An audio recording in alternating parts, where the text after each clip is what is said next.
What's up guys, I'm Seb from FX Cartel. If you're here, you're probably interested in the trading market and specifically the Forex market, and you're in the right place because I've got 10 years of experience and a successful proven strategy. And I'm doing this video for you today to help you develop and improve your skills with my latest tips and tricks on the market. Hi guys, so we're going to touch base for the last time on gold silver lineup. We were looking at the potential counter trade as seen in the purple area for the trade. So we were looking at the target potentially as a lineup, and by target also lining up some potential counter in this specific trade.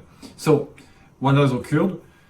We can see that our zone delivered a nice pullback for gold, and it kind of matched quite nicely with silver. So what we can say is that the lineup was successful on this specific pair once again. So it was very helpful in order to achieve maximum target. If you were to still be in the trade and wanted to achieve the maximal target, the next times they would line up to go the opposite way would be a good time to exit, ideally. But you also see a good case to see a potential counter trade that was possible using the runner strategy that will be covered on the next topic in this video update. So quite frankly, this has delivered more than I expected in terms of leading by example. This has done perfect in every aspect, demonstrating the power of the lining up of this strategy, and therefore showing you the potential of your already good setup using the 50-cal strategy, which has been demonstrating for the past few years that it is profitable. But I'm hoping with this update you get the maximum out of each setup you do find, extract the best odd and the biggest profitability you can get from the setup, basically. One last thing I'll be touching base on this specific example is that you can also, if you were to have gone short and you're short on this specific setup, for example, and you've got no reason for exiting the trade, and you're looking at potential target, or you're unsure basically if you should hold on to some trade left. Imagine that you have a runner in place, but you still have a portion of your trade in place, and you don't quite know yet if you should exit it or not. Well, you could be looking at the lining up once again to exit the trade on the smallest confluence you get on one or the other asset. So for example silver, to just use this justification to expect some pullback on the other one. So in simple words, if you were to see a reaction or meet the third touch in this short small trend line there on silver, one could expect this, wherever it is, to probably slow down or reverse. So let's say if you were to see this now, for example, I'll put it there. If you were to see, so if it doesn't react to 50, which is a very average setup by just looking at it, if you were to see a breach of 50, therefore you're increasing the odd of 61. If you were to see 61 on potentially this, well, it's not only a good setup lining up for a potential trade, but more than just that, it is indicating that if you're short on gold and you have got no sight on your potential target, which you should have, but I'm just saying if you've got something left and you don't know when to exit it and you still wanted to maximize it, then I think it's a good way of seeing that potentially this could be the end of your trade. You know, if you were to see this, let's say, if we have to see this something like this, and we duplicate this and we were to see a new system up and down, this will be the trigger for some longer term upside, and it could end your trade short wherever it goes and potentially annihilate all the profits that you had accumulated for the past few days. So it's also a good way to see potential exit of your running trade, basically. So it all tied up quite nicely for this. I'm happy with this gold silver setup. Hopefully you've learned quite a lot in the behind the scene of trading gold, using silver as a way of kind of seeing what could be happening in the foreseeable future. That's the way I use it, but also using gold to trade silver. So in the next video we do cover the currency, and we will sum up all the lining things in a nice, easy format. I hope you're enjoying the content so far, guys. I'm hoping it's helping you to better your trading, or at least refining your skills. But if there is a need for more information, know that we've got a lot more to offer. We also have a trading floor, like this place. We have a 50cal chat, we have a 50cal strategy in a USB stick, and there's plenty of other services available on our website. The link below. So back on the chart, we are now looking at a currency example. This is GJ. And we are going to do similar work to what we've done on gold, and I'm going to try to show you how the currency lining up can help and what it can help with. So we are looking at this specific trade that occurred in March of this year, earlier, so 27th of March 22. It was a good trade on GJ, had a good technical reason, but might have not, well, it could have, but might have not fitted with your strategy plan due to the amount of confluence it had. And for this specific trade, just the one.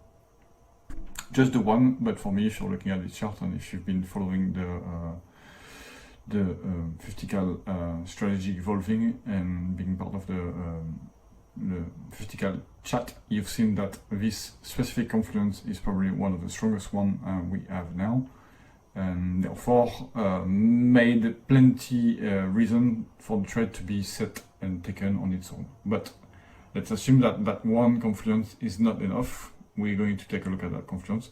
How could this trade still be taken and transform into a profitable trade with the lining up of currency pair? So let's take a look at this trade. So the zone we are looking at is the 164 area, and we're going to have a look at the reason of why we were looking at this specific trade in the first place. So for that, we need to take a look back at what was the technical reason. So this is making us go back as far as 2016, if I remember right. 2016, there we go. 2016, this is the level there, up. So we are looking at this specific key level here that was last used there and massively rejected back in May 2016, just prior to the big move to the downside there, that was Brexit. So what happened here? Let's quickly break down what occurred there. We had a couple of key levels here, there and there. Here and this one there. For some time after we had breached that one, we set this new reference as a key level and gone back down, and then for a while we couldn't break past this initial strong key level there, with many attempts over a period of 2 months. We couldn't break past this zone and therefore being rejected. But what has occurred is that we made higher lows showing some momentum to the upside, which inevitably led to the breach on the last trial to occur and to touch the next strong key level and being massively rejected and gone back down and creating a new low there. And therefore showing extreme selling pressure around that specific price. Now it's been 6 years, if we go back to our chart.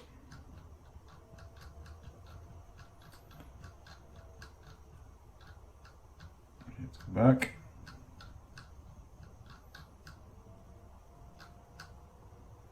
There we go. So it's been 6 years.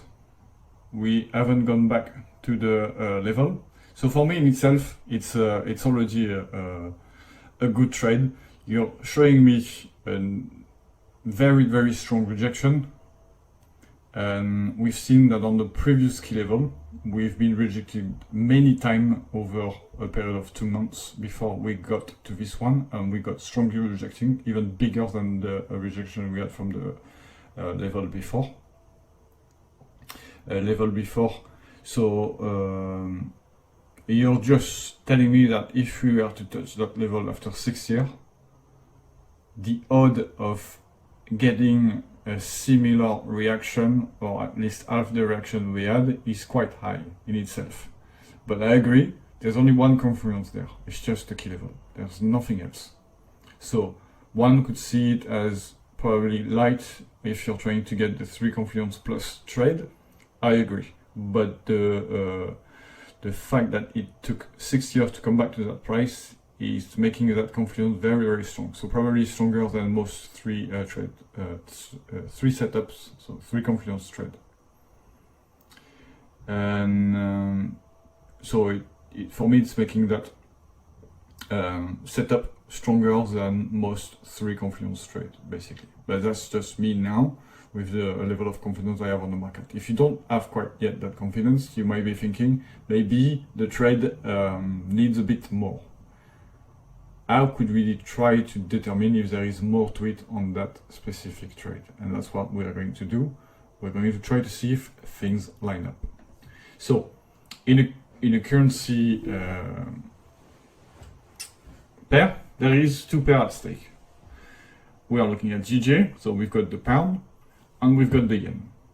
So when you're trying to find fundamental reason for it to move, you're trying to line up one of the 2 currencies. If you can line up both currencies, so meaning if you can line up the yen with other yen pair and the pound with other pound pair, you got yourself the absolute ultimate trade. Because it's pretty much guaranteed that if you line up the fundamental on all counter currency A and all counter currency B, that the trade will work, because it's pretty much impossible for that specific pair to not obey what other currency are going to do or are doing on the market. So therefore, if you find in this case some correlation with other pound pair or some correlation with yen pair, you have, on top of this strong confluence in itself, you got yourself a very strong trade. That means for a strong trade that, I'll come back on that later, what that involves, but that means for that specific trade that the odds of success are great and that the move is not going to be short-lived or not going to be small. So again, we'll come back on that. It's not necessarily a longer term trade, it's not necessarily a 1,000 pip reaction on the spot, but it does mean that it's either going to lead to some time for that pullback, or it's going to be leading to a sizable reaction. On that specific setup, it was a sizable reaction because it was 500 pips over just a few days. So that's quite sizable for GJ. Now let's have a look at what led to this potential setup by looking at other currencies. And I'm going to look at the first one. So if you're looking at my chart there, it's laid up pretty nicely for you to understand. It's yen focus. So when I'm looking at this, I've got all the yen focus pair. And by order for me of correlation. So I only need this one to correlate to kind of tell me that it's going to be yen correlated in a way. Does that make sense? So I'm going to simply take a look at this yen, euro yen pair, and I'm going to look at that day if we had a similar reaction. Obviously work prior will be different because you will be looking at would there be any reason for the price on that specific setup to react, and we're going to break it down as slow as we can for you to have the full understanding of this setup. So going on EJ, sorry, we are looking at this specific area right there.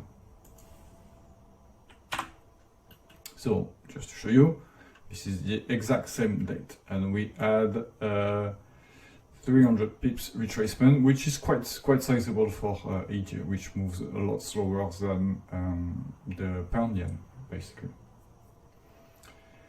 Let's assume that the day before we are going toward this. We are not yet on this price here. Same. We are not yet on this price, but we're coming near a price of interest. So let's say this candle doesn't exist yet, and we are 200 plus pips away from this level, and same for this one, 300 pips away from this level. Let's have a look if we have a reason to have this box, because I had a box there. So I'm going to look, same thing, at what was indicating of a potential reaction on EJ. There you go. On February 2018, we had a very significant reversal on that very specific price there. Reversal of 200 pips in one day, and well, almost 1,000 pips over the next few weeks. Nothing prior, just showing you, just that specific price. So when it takes, remember, Feb 2018, 4 years to come back to that specific price the way we did right there, one can expect a reaction on that specific spot price. Now, the very interesting thing is that this spot price reference is very different from the one we had on GJ. Remember, on GJ it was May 16.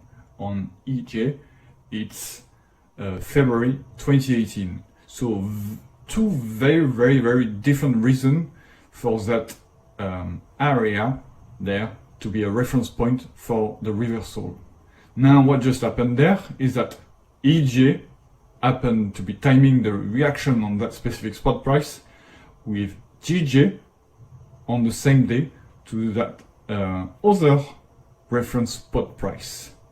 And that is showing you that you don't need the same reason, technical reason for a trade to line up.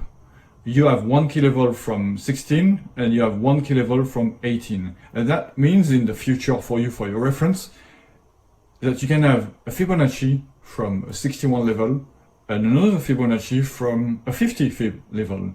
They don't need to be from the same reference, basically. That's the conclusion for this specific trade. But both had not been there for quite some time, so both were expected to have a strong reaction. And the funny thing about this thing is they both happen at the same time to react on the spot price that they didn't see for years. So straight away from there, on the day when we were leading toward that area, I kind of expected the strong reaction to be yen focused. So yen is the counter currency that most likely dictated the retracement. And there is a very simple way to kind of confirm this idea behind the reasoning I've just had, is to look at the Nikkei.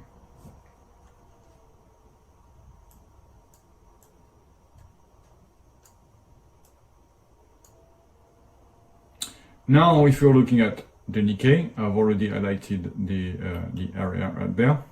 My Nikkei is always on the weekly level because I like to focus on strong move. I don't want to day trade, have this day trading approach to Nikkei, basically. So I like to keep it on a weekly so that whatever I see, I can expect it to be a strong reaction. And I had highlighted this potential area for the simple reason that we were on the there around the 61 fib from a big move to the downside, and that we were close to some rejection level there. So it's not a reason for a trade, but it's a reason for me to expect this to have some potential downside Nikkei. And if you remember the correlation between the Nikkei and yen pair, when the Nikkei goes down, you can expect the shorting of the Japanese stock market to lead to strength in the Japanese yen. And if you're seeing strength in the Japanese yen, what we expect in the currency like GJ and EJ is that they go down. As simple as that. So in this specific trade there, coming back to GJ, because that was the trade, we have added EJ that is on very similar level, and we kind of have, I don't like that word, but the confirmation that there is a possibility that the yen gets stronger. So we've got from Nikkei possibly a strong yen incoming due to the shorting of the stock market, and both prices on EJ and GJ being of interest to so it's basically to buy the yen. So at these reference, we see the yen as being cheap on GJ and EJ. If everything times well together, which it did, in a specific case, and they're all occurring at the same time, the reason is more than technical, and this is why I was mentioning this saves a considerate amount of work to research the market, because there is a fundamental reason behind all of this now, that is linked to everything we've just seen. So with that in mind, that technical aspect you've seen on GJ is now a lot more stronger for this specific trade. You got yourself pretty much 3 confluences. On top, well, 2 confluences on top of the already existing one that we found. I'm gonna push it a bit further now by looking at other pound pair. I'm just going to take an example here.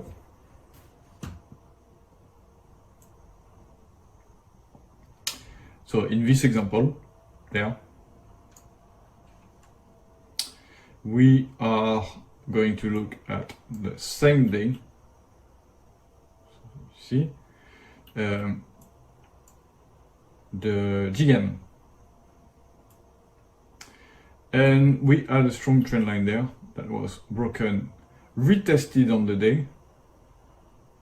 And if you want to add to that specific trade, we also had a 38 area, and from the most recent price action there, a 23 fib area. So double fib, retest of a trend line there, almost within the key level area around here as well. And we had a strong reaction leading to this. Now, I'm not saying this is the major reason for it. It's not, because out of all the pound pair, this was the most helpful one. So it's telling you that it's not pound related, but even though it's not, it kind of helping a bit, because across the whole market now, you've got some more reason for the pound to be shorted. So if you're looking to buy yen, you're going to sell the pound. And if there is some reason to short the pound there, then there you go. You've got yourself more fundamental reason to see the pound yen being shorted.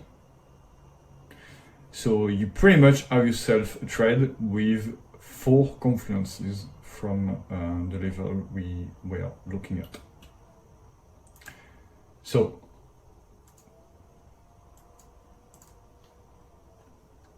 to sum up, this area right there, we had a strong technical level from 6 years ago. We had the EGA matching with a strong key level as well. Nikkei is looking like it could be an area for short, and there may be a reason for GN to go short. That was GN, by the way. So that tells me that trade looks good for me. If I get to be triggered in that trade, that leads to 2 things. And that's what I was discussing earlier. How can it help with the trade? Well, if we're looking at this specific trade, you will notice that from the level, we had 60 pips drawdown, and this is more than your usual day trade, maybe, if you're using one. Well, the idea behind lining up pairs and getting them in sync is also to help to identify where it's okay to be in drawdown and where it's not wise. And in this specific case, if you've got everything lined up, as long as the other pair haven't made the move, the reaction, they have not been breached, it's okay to hold on to this one, because the likelihood of it to end up in profit is high. So for a trade like this, specifically, if I'm getting into a trade and I just go over my usual, let's say my tolerance is usually 40-50 pips on day trade, and I'm like around the 50 pips, 55 or 60 pips in drawdown, and other pair are on level and they haven't moved yet, or at least haven't breached the level, the reaction is still possible. And if one starts to make a reaction, then this one gets stronger odd of making the move.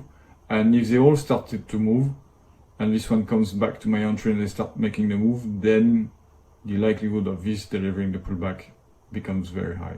So it can help not only to give you the confidence to take the trade, but also to know when you can tolerate a bit more drawdown than usual. And this specific trade, if you are just basing the setup on your usual strategy with confidence, you might have taken a loss on this one.